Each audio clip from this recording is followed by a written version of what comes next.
Huh, there's no one here. Hey, what's that on the table? Oh, a letter? Maybe Sir Bogard left it. Head to Wendell, and we'll meet up there. Okay, well, I guess he was talking to me, or... Oh. No. Don't get the wrong idea here, lady. Yeah, really, I mean, what gave you that idea? I just walked in here. The doors in this game are all unlocked, so anyone can walk in here. I didn't do anything to him. Oh, no, don't do that. Oh. See, you knocked the wind out of me now. Oh, sorry about that. I think I'm a little bit sick again. Damn you, psychology exams, for sticking 400 sick people in the room at a time. This scene actually kind of reminds me of a funny story, but I'll get to that in a little bit. What do you mean?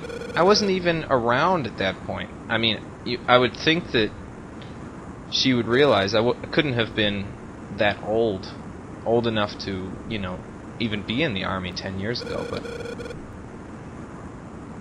Is Elena one of his minions? I highly doubt it. Okay, well, we're making progress here. Yeah, that's a good idea there. Well, I like how Duke changes the subject there, because he doesn't hate Gran's Realm, and her hatred of Gran's Realm is really unjustified because she doesn't understand that, you know, just because Dark Lord came from Gran's Realm and Julius told her that the whole thing was because of that the will of Gran's Realm was to have her village be destroyed. I like how the hero kind of changes the subject there, because then it kind of shows that her opinion of Gran's Realm is unjustified. Okay, so let's give her the letter. I think it is. Well, what are you doing? What's the flashing? Whoa, hey! Who's this guy? Oh, there's Wisp. Yeah, I never really used him in the beginning because he wasn't really necessary for beating up on the enemies that I showed in the heroine's part. Yes, it is Duke. Yeah, she's a pretty proficient user of magic right now on her file, right? So... But we'll get to that a little bit later. I guess that's a good test of people's honesty. Heck, it's better than Willie's ability to interpret dreams. Now, if you're playing in the heroine story, she'll explain pretty much what, I think exactly what Bogard told her about how to use magic if you look at the tutorial. So that's kind of a cool continuity thing. Now, you've seen this already, so I'm going to try to get through it a little bit, but it's good to, you know, refresh this in your memory if you weren't really using magic in the beginning. And, you know, since magic isn't all that great in the beginning because you don't have a lot of MP to use it with, it might be worth looking at again.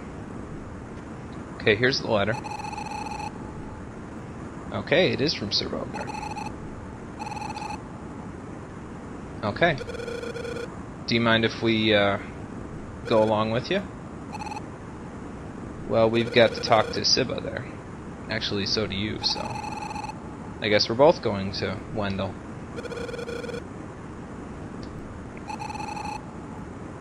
Okay. We're heading off to Wendell together, then. And Elena joins the party once again. Now, you'll want to have talked to that lady, because I think that, and they'll say this regardless of whether or not you've talked to that lady about the caves being sealed, but it's a good reminder, so. We're going to have to go to Vinquette Hall before we go to Wendell in order to get the caves unsealed. I try to save at every mana statue that I can find just because I'm a little bit OCD like that.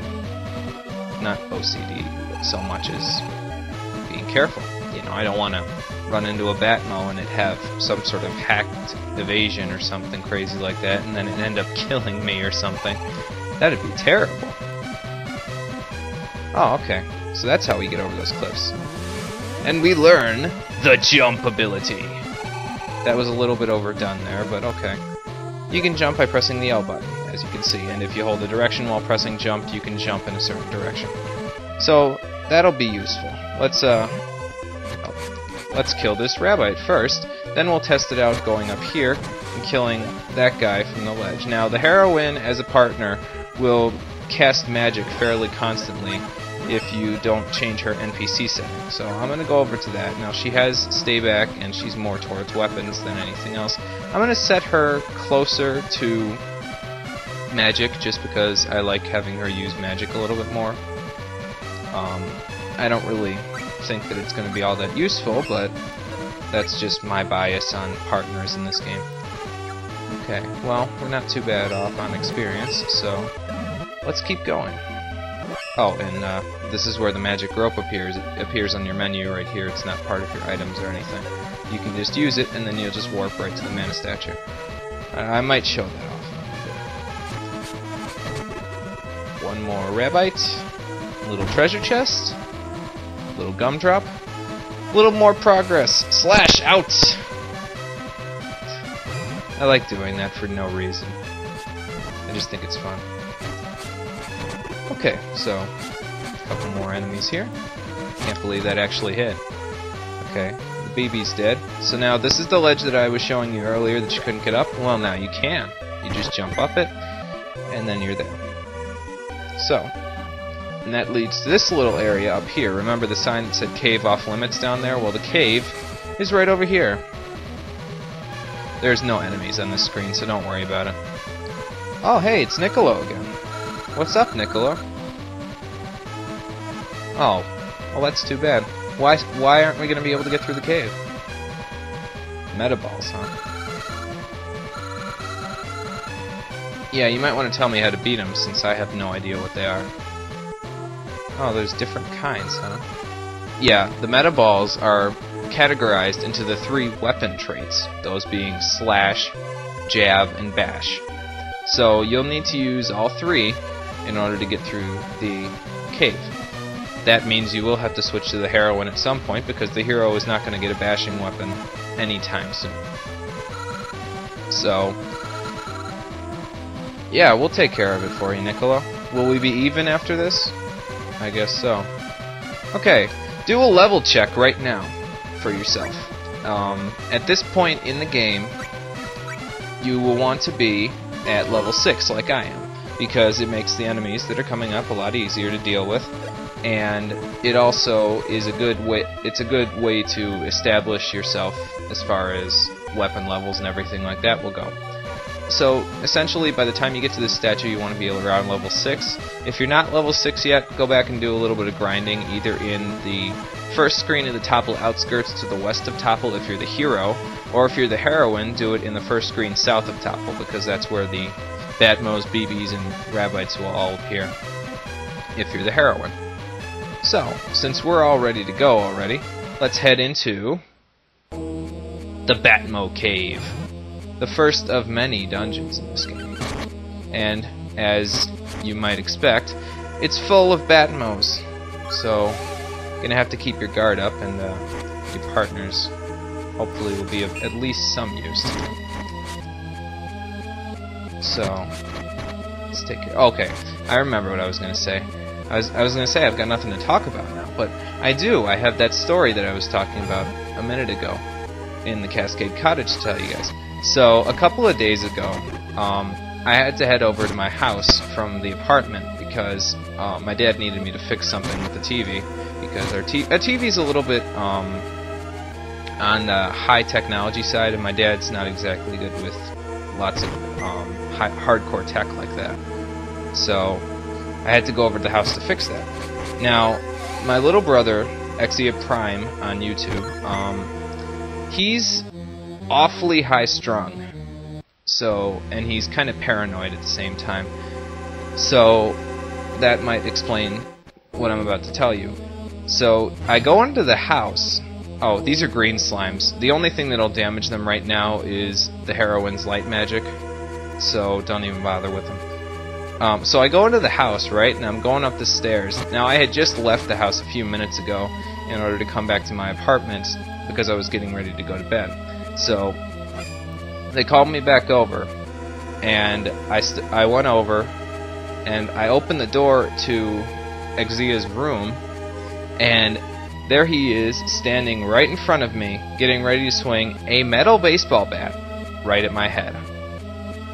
That was scary, I will tell you what.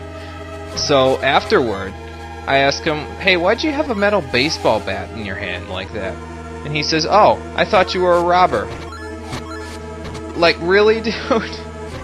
Seriously? I think that if it was a robber, the alarm would have gone off and you would have heard them, like, clinking at the door a lot earlier than that. But, I mean, he's only 12, so I can't expect him to, you know, think in completely abstract thought yet. But there's my story. So this room is pretty good for grinding because the Choban hoods in here give 3 experience apiece. So what I'm gonna do is I'm going to do a little bit of grinding off screen and get myself up to level 8 before I continue with this. So I'm gonna do that. I'll meet you right back here after I'm all done. Alright guys, I'm back. I accidentally killed all of the Choban hoods in the room. But this is what happens when you kill all of the Choban hoods in the room. You get a new weapon, a bow. And it says attack magic trajectory is determined by which weapon you have equipped. And that's true because when you have different weapons equipped, your magic will do different things. Now, I can't show that yet because of the fact that the hero doesn't have any actual magic to use. But I will show it off when he gets some magic. So now, as you can see, I'm ready to level up to level 8, and I want to demonstrate how the random ability works, because I do need some random level ups in order to get the Ninja Master class. So the hero is already a thief, and in order to get from thief to ninja, he needs to have 10 thief types and 5 random level ups. So how random works is that it basically spreads all of your stat gains across different stats. Now I'll just show you an example. Here's an example. I got an 1 HP increase, I got 7 extra MP, I got 1 power, 1 defense, and 1 agility, and 1 intelligence actually as well. I almost didn't see that. But yeah, it just basically is like it says it is. It spreads your stats around randomly. So there's the random ability. And now that we have the bow, let me go to my weapons menu. Now that we have the bow, we can kill these guys off a little bit easier. So I'm going to go ahead and kill this guy. I was kind of glitched through him there. But as you can see, the bow does a lot of damage. Now the thing that I like about the bow, let me see if I can get it to work. Alright, I couldn't get it to work on that guy. But the thing that I like about the bow the most, which is why it's my favorite jab trait weapon in the game, is that if you run up to an enemy and you stand right in front of them, did you see how I hit him while I was loading the bow there? Let me try it again, hold on. Okay, you see how I hit him while I was loading the bow? Well, that's a trait that the bow has. It's supposed to be a long-ranged weapon, but it also has very good... Ow, this is gonna hurt. It also has very good short-range capabilities because while you're loading the bow, there is an attack animation for loading the bow, which means that you can essentially get 2 separate hits scored on the enemy if you hit them with both of those hits. You can hit them while you're loading it and while you're shooting it, which I think is why the bow is my favorite jab trait weapon in the game. See how I got both the hits there? I got a hit for loading it and a hit for shooting it at him. So, but that's why the bow is one of my favorite weapons in the game. I'll be using it very, very often now, and that it'll be very helpful, especially at this part, because if you go over here, you see how that didn't do any damage? Well, it's got those little piercings on it. So what you do, if the heroine would stop casting magic on it, is you have to shoot an arrow at it, and it will dissolve. So let's get this treasure chest up here. If I can get up the ledge, thank you. Okay, what was I saying before? I forget. It'll come back to me.